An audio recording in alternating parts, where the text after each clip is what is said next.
Trouser ഇട്ട് പുറത്ത് പോകണ്ടെന്ന് പറഞ്ഞ അച്ഛനോട് രേണുക പറഞ്ഞു. എന്റെ പേര് പെണ്ണ്, എന്റെ വയസ്സ് 16, എന്റെ ട്രൗസർ എന്റെ ഇഷ്ടം, പുറത്ത് പോടാ അച്ഛ. വാവ്, ഇത് പൊളിക്കും. ഫെമിനിസ്റ്റ് അബി. ഇന്നെങ്ങനെ എഴുതി തീരൂ? നെഗറ്റീവ്. ഇതൊരു കാര്യം ഇപ്പൊ തന്നെ പറയാം. ഒരു കാരണവശാലും കഥാപാത്രങ്ങൾക്ക് ജാനകി, സീത, രാമൻ ഇങ്ങനൊന്നും പേരിടരുത്. എനിക്ക് വയ്യ അതിന്റെ പിന്നാലോടെ. താങ്കൾ പ്രൊഡ്യൂസർ ആയിരിക്കും. ഒരു സംവിധായകന്റെ ആവിഷ്കാര സ്വാതന്ത്ര്യത്തിനിടയിലൊന്നും കയറി ഉണ്ടാക്കണ്ട, മനസ്സിലായ? നിനക്ക് വേണമെങ്കിൽ V Janaki, C Sita, R Raman ഇങ്ങനൊക്കെ പേരിട്ടോ.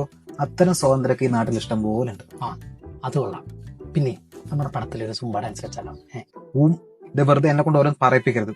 വെറുതെ അല്ല, ഒരു കലാകാരന്മാർ വളരെ. അല്ല, കലാകാരൻ ഇന്ന് രാവിലെ ഒരു പെണ്ണിന്റെ കൂടെ ഹോട്ടലിൽ നിന്ന് ഇറങ്ങി വരുന്ന കണ്ടെന്ന് പറഞ്ഞു. ആരായിരുന്നു അത്? ബ്രേക്ക്ഫാസ്റ്റ് കഴിക്കാൻ പോയതാണ്. ബ്രേക്ക്ഫാസ്റ്റ്? ഒരു വളർന്നു വരുന്ന യുവ സംവിധായകന്റെ എതിരെ ഇങ്ങനെ അപവാദങ്ങൾ പറഞ്ഞ് വളർത്തിയാലേ ഞങ്ങൾക്ക് സംഘടനയുണ്ട്. ഒരു കംപ്ലൈന്റ് കൊടുത്തണ്ട തെറിക്കും തന്നെ. തലേന്ന് രാത്രി രണ്ടാളും കൂടി റൂം എടുക്കുക, പിറ്റേന്ന് ഇറങ്ങി വരാം ബ്രേക്ക്ഫാസ്റ്റിലെ. അത് പിന്നെ സ്ക്രിപ്റ്റ് ഡിസ്കഷനായിട്ട് നായികയായിട്ട് പോയതാ. ഡിസ്കഷൻ ചെയ്യുന്നതൊക്കെ കൊള്ളാം. 10 മാസം കഴിയുമ്പോൾ പടം റിലീസ് ആവാതെ നോക്കിയോ. പൊതുവേ ഞങ്ങൾ സംവിധായകരെ പ്ലാസ്റ്റിക്കിനെതിരാണെങ്കിലും ചില പ്രത്യേക സാഹചര്യങ്ങളിൽ ഞങ്ങൾ പ്ലാസ്റ്റിക് ഉപയോഗിക്കാറ്. താങ്കൾ പേടിക്കണ്ട.